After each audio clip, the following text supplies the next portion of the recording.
Comenzamos una nueva edición de Café Financiero con toda la información necesaria para cuidar tu dinero. Hoy vamos a brindar información para todas aquellas personas que están por comprar un automóvil 0 kilómetro, que lo han hecho recientemente. ¿Cuáles son las compañías más convenientes para asegurar este tipo de vehículos? Vamos a repasar lo sucedido en los mercados de capitales y en el último bloque vamos a analizar las principales noticias económicas de estos últimos días con la presencia del economista Luis Seco. Quédate con nosotros. Tras la siguiente pausa vamos a regresar con todos estos temas y vamos a responder como siempre hacemos a todas tus consultas. Bueno, ya estamos aquí, como siempre, con la presencia de Santiago Chelala. También está con nosotros Yamila Escala y hoy nos está acompañando Miguel Cielonca para repasar lo sucedido en los últimos días en los mercados de capitales. ¿Qué tal? ¿Cómo andan? Muy bien, ¿cómo les va? Bueno, gracias por estar una vez más aquí. Vamos a arrancar con los temas que tenemos para hoy. Vamos a comenzar hablando con la información difundida el otro día sobre la recaudación tributaria, que aumentó en mayo un 31,5% luego de los magros resultados obtenidos en el mes de abril, pero que sin embargo no han sido o no serán suficientes para cubrir las crecientes necesidades de dinero que tiene el gobierno en este año electoral, ¿no, Santi? Sí, son crecientes necesidades y hay un déficit fiscal importante, pero de cualquier manera los resultados de mayo difundidos en estos primeros días de junio fueron pero muy positivos. La recaudación fue impulsada principalmente por el impuesto a las ganancias, que trepó al 56%, muy por encima de la inflación, de cualquier índice de inflación. Ahí hay efectivamente una muestra de que hay sectores económicos que están ganando bastante plata. 56% fue el aumento de la recaudación en el impuesto a la ganancia. Esto, por supuesto, también lleva a dos puntos principales. El primero tiene que ver con algunos medidas de fuerza de los sindicatos, algunos paros todavía previstos como el de camioneros para los próximos días y su relación con la necesidad o con lo que dicen ellos, la necesidad imperiosa de modificar el impuesto a las ganancias, el mínimo no imponible. El Estado dice, bueno, necesitamos recaudar, pero si la recaudación sube tanto, quizás pueda haber algún margen justamente para mejorar el bolsillo de los trabajadores y modificar de alguna vez el impuesto a las ganancias. Y lo otro tiene que ver, Alejandro, con la perspectiva de aquí a diciembre, para quienes todavía tenían alguna duda si el déficit fiscal iba a hacer eclosión en algún momento, las cuentas públicas se iban a descontrolar. Bueno, la recaudación sigue muy firme, le sigue dando recursos al Estado que de cualquier manera necesita tomar de otras fuentes que no son las clásicas, los ingresos corrientes, por supuesto endeudándose o pidiéndole prestado al Banco Central, pero la recaudación sigue muy firme y es una muy buena noticia. Hay que decir de todos modos que si bien la recaudación está creciendo, ¿no?, al ritmo de la inflación o cerca de la inflación que miden las consultoras privadas, está lejos de lo que viene aumentando el gasto público, ¿no?, que está en esta primera parte del año aumentado por encima del 40% anual, ¿no? Y también en relación a lo que decís, ¿no? Si bien es cierto que por un lado las autoridades, ¿no?, tienen cierto margen, ¿no?, para enfrentar el tema del impuesto a las ganancias. También lo cierto es que ha habido una caída importante en los ingresos por otro tipo de tributos, ¿no?, como justamente los ingresos provenientes de los impuestos al comercio exterior. Entonces, de algún modo, hoy el impuesto a las ganancias está compensando la pérdida que se está teniendo por esos tributos. Parece difícil, ¿no?, que el gobierno resigne, ¿no?, estos ingresos para ceder a las presiones, ¿no?, de los sindicatos opositores, que justamente van a parar en los próximos días, ¿no? Sí, Alejandro, la caída de la recaudación por las retenciones tiene que ver justamente con la merma en las exportaciones. Y el gasto público, por supuesto, siempre aumenta en un año electoral. Eso es, digamos, de libro. En un año de elecciones es normal que el gasto público aumente un poco más o por encima de la recaudación. El tema es cuánto más. Si son algunos puntos porcentuales, bueno, generalmente se puede manejar sin ningún problema. Estamos hablando de 14 puntos porcentuales. La verdad que no veo fácil la solución, ¿no?, del conflicto entre los sindicatos opositores y el gobierno en este contexto, ¿no?, en el que justamente vemos un agujero fiscal en franco deterioro y al mismo tiempo, un impuesto a las ganancias que cada vez cobra una importancia más trascendente en los ingresos totales del sector público, ¿no? Vamos a seguir igual hablando de este tema con Luis Seco en el último bloque, pero vamos a cambiar de tema ahora. Vamos a brindar información sobre seguros para autos, cuáles son las compañías más económicas del mercado para asegurar un automóvil 0 kilómetro. Información especialmente importante en este momento en el que se vienen registrando subas significativas en los precios de estas coberturas. Por lo tanto, información actualizada sobre todo, para saber con qué contamos, qué podemos contratar si es que compramos un auto en el último tiempo o si tenemos ya un seguro para el auto y lo queremos cambiar. Hay que estar atento porque las compañías van variando. Algunas que eran competitivas ahora se convirtieron en las más caras y es distinto lo que ofrecen. Por eso, desde el cero, cuando uno se sienta a charlar, que sea con más de una empresa para saber qué es lo que tiene a favor y qué es lo que no, qué es lo que le incluye y qué no tanto. Por otro lado, que hay distintas coberturas, lo sabemos muy bien, y como siempre le vamos a traer dos ejemplos, lo que es un terceros completo, una cobertura media y una cobertura completísima, la todo riesgo, pero también la más cara. Así que bueno, vamos a estar repasando esos precios como siempre con un ejemplo, como les decía, que en este caso es un Gol Power Plus, ¿sí? De 5 puertas, nafta con aire, valuado en 135.000 pesos en este momento en el mercado, y atención que cubre el tema del granizo en un 80%, esa es la cláusula, ¿sí? Bueno, arrancamos, ahí tenemos los valores, la más barata provincia de las que relevamos, 842, Rivadavia 894, Federación 971, San Cristóbal 972, Sancor 1.015 pesos, ya esa por encima de los 1.000, RSA 1.023, Allianz 1.072, la segunda 1.073, SMG 1.087 y la caja en 1.112, esto para terceros completos. Ahora, revisando el tema de lo que es todo riesgo, ahí tenemos la cuestión de la franquicia, ¿sí? Estas que les presentamos están en torno a los 5.000, 1.284 arranca provincia, Rivadavia 1.290, Federación 1.370, Sancor 1.395, la segunda 1.402 pesos por mes, ¿sí? Un poquito más arriba nos encontramos con RCA el Comercio ya en 1.410, la Caja 1.430, Allianz 1.440, SMG 1.448 y San Cristóbal 1.460. De nuevo, importante saber a partir de qué monto, eso que les decía, la franquicia es que uno se deja de hacer cargo y pasa a hacerse cargo de la compañía, que es lo que uno pretende cuando tiene un siniestro. Información importantísima, como les decíamos, fíjese lo que tiene, fíjese si lo quiere cambiar y si va a contratarlo, consulte. Muy bien, seguimos ahora con el repaso de lo sucedido en los mercados de capitales y hemos tenido, ¿no?, la peculiaridad de un día de cierta euforia, ¿no? Ayer, cuando ante los rumores sobre un acuerdo político entre los candidatos presidenciales Mauricio Macri y Sergio Massa, los mercados crecieron fuertemente. ¿Es así, Miguel? Es verdad, Alejandro. Empezó el mes de junio y el Merval viene como en montaña rusa. Había caído 10% en mayo y en junio está unos 4 puntos arriba, pero es como, tal cual vos lo resumís.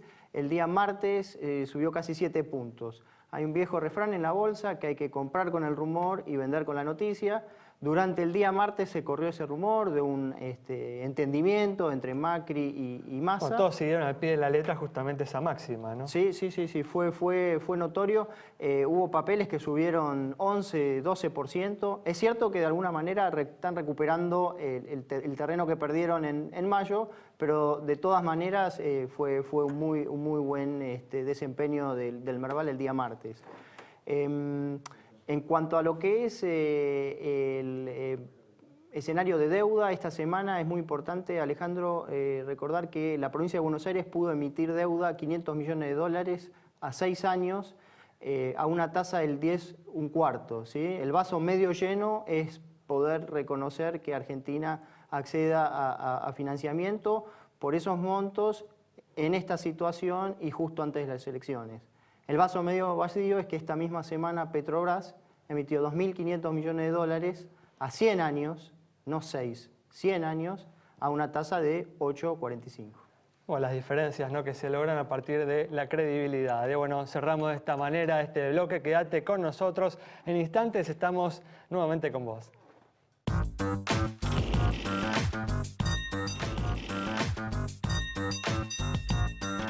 Bueno, estamos de regreso y vamos rápidamente a comenzar a responder tus consultas, por ejemplo la de Fernanda sobre el estado del Banco Ciudad.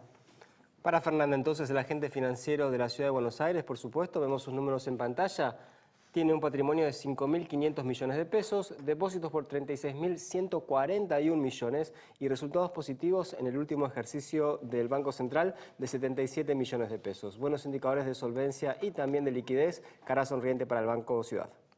Bueno, cambiamos de tema y el blanqueo de capitales sigue vigente y a finales de este mes va a cumplir 2 años desde su lanzamiento. Sigue abierta la posibilidad para que aquellas personas que no declararon sus ganancias como corresponde ingresen este dinero al país con un costo mínimo.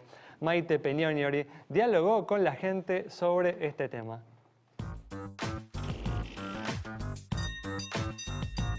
Café Financiero le preguntó al público qué opina de que esta medida continúe vigente y si consideran justo que se beneficie a los evasores. Está perfecto y es más, se tendría que extender durante 5 o 10 años más, porque eso principalmente lo que haría sería generar nuevas fuentes de trabajo. La condición impositiva está siendo bastante más alta, pero yo propongo un waiver, o sea que le llaman el perdón. Verdaderamente parece una vergüenza porque se está predicando todo lo contrario y este es el país donde acá se permite cualquier cosa, como por ejemplo el acceso a poder blanquear los capitales con el tema del CEDIC. Creo que está bien, digamos, quizá no tuvo tanto éxito como se esperaba, pero creo que está bien. Que obviamente fracasó. ¿Por qué? Supongo porque la gente no creía en un sistema o que no tenía confianza de traer su plata acá.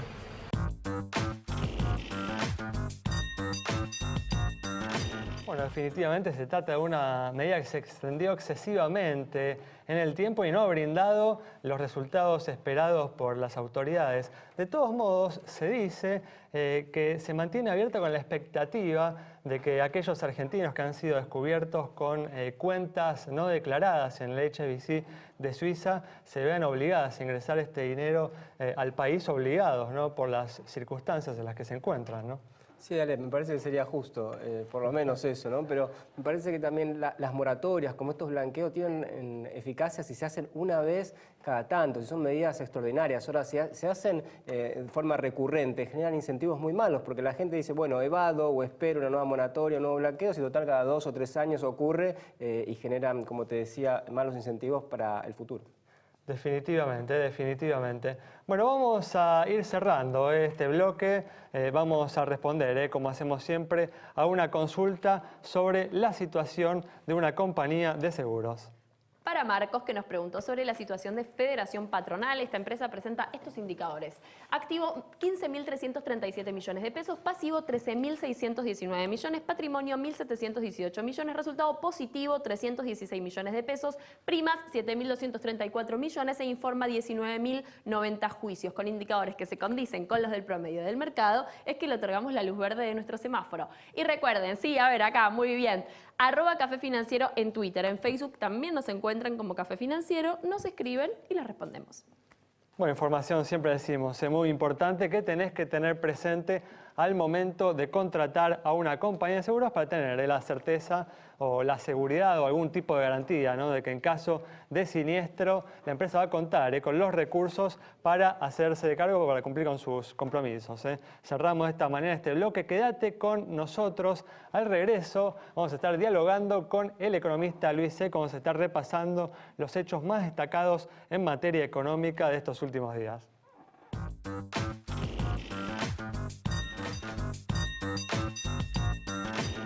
Bueno, ya está con nosotros el economista Luis Seco para analizar las principales noticias económicas de la semana. ¿Qué tal, Luis? ¿Cómo andás? ¿Qué tal? Muy bien, gracias. Bueno, gracias por estar una vez más aquí. Un placer. Bueno, hablábamos justamente en el primer bloque, tras haber caído en términos reales la recaudación impositiva en el mes de abril, en mayo creció un 31,5% por encima de la inflación que estiman, ¿no?, las consultoras privadas. Si bien, bueno, se trata de un buen resultado, no logra seguirle el paso al gasto público, ¿no?, que viene creciendo en esta primera parte del año por encima del 40%. ¿Cómo ves vos este resultado tributario, ¿no?, y a la luz también de cómo se ha destacado, ¿no?, en el resultado el aporte del impuesto a las ganancias, ¿no?, que es justamente el eje de las disputas entre los sindicatos opositores que van a para el próximo martes y el gobierno, ¿no?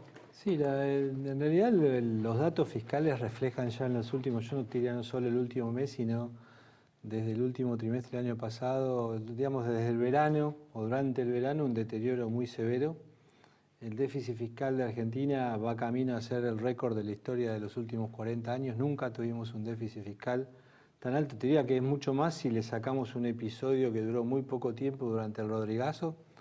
Estamos en el nivel de déficit más alto de nuestra historia. ¿Pero cuánto estás estimando para este 2015? Y vamos a cerrar el año probablemente con un nivel de primario de entre 5,5 puntos y 6 puntos. El déficit primario es el que uno obtiene antes de pagar los intereses. O sea, gasto menos impuestos, y eso te da el resultado primario. ¿Y el total cuánto Y después daría? a eso hay que sumarle los intereses de la deuda. Para poner, porque los números en términos de déficit sirven para la comparación histórica, ¿no? Estamos en el más alto de la historia, salvo el episodio de Rodrigazo. Y en términos de dinero, de pesos, vamos para niveles de déficit fiscal del orden de los 300.000 millones de pesos, digamos, ¿no? Evidentemente yo siempre aconsejo cuando un economista dice esa cifra, que uno las escriba, porque no se imagina, y en todo caso abajo pone cuánto gasta por mes y entonces uno da idea de la dimensión. Ha pasado cualquier dimensión razonable de la situación fiscal argentina. Y sin embargo, ¿no? A pesar de esto, los sindicatos opositores reclaman, ¿no?, una eliminación del impuesto a las ganancias para los trabajadores. ¿Te parece, digamos, justificado este reclamo en este Yo creo contexto? que hay un problema con el nombre también del impuesto a las ganancias, ¿no? Hay un tema de... El problema no es el impuesto, está mal llamado a las ganancias, es un impuesto a los ingresos. O sea, el trabajador no tiene una ganancia de su sueldo, es su ingreso. En todas partes del mundo el mismo impuesto se llama impuesto a los ingresos, no se llama la ganancia, y se cobra en todas partes del mundo. Pero claro, en otras partes del mundo no hay inflación. El problema no es el impuesto, sino la inflación. Entonces la inflación desactualiza y le saca sentido a un impuesto que es un buen impuesto, no es un mal impuesto. Es cierto que en los últimos años la proporción del impuesto a las ganancias sobre el salario de los trabajadores se ha incrementado, justamente por la no actualización del mínimo disponible. El problema básico es la inflación. Como es el problema de la inflación en la mayoría de los problemas que vemos en la economía argentina, el corazón está en el tema inflacionario, y evidentemente hasta tanto no se resuelva la cuestión inflacionaria, va a ser muy difícil que podamos decir este impuesto está bien, este impuesto está mal, este gasto está bien, este gasto está mal. Vos fijate, por ejemplo, que en términos, volviendo al tema de relación de impuestos con inflación, vos mencionabas en la introducción que bueno, la inflación está haciendo que los recursos más o menos crezcan a la tasa de inflación, pero el gasto está 10 puntos arriba. Evidentemente, digamos, eso no es sostenible en el tiempo, ¿no? Entonces uno lo que dice es, ¿qué está alto? ¿Está baja la inflación? ¿Está alta el gasto? No, sabemos que tarde o temprano la inflación, digamos, va a ir acompañando, digamos, el resto de las variables nominales, y eso es una cuestión de tiempo, ¿no? Definitivamente, ¿no? Definitivamente.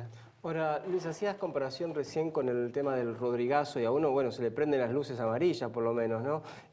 Sin embargo, hubo declaraciones recientes del ministro diciendo, bueno, los precios están desacelerando, la inflación cada vez es más baja, o sea que la situación parece bastante lejos de una situación explosiva como fue la del Rodrigazo, a pesar del déficit fiscal. ¿A qué atribuís eso?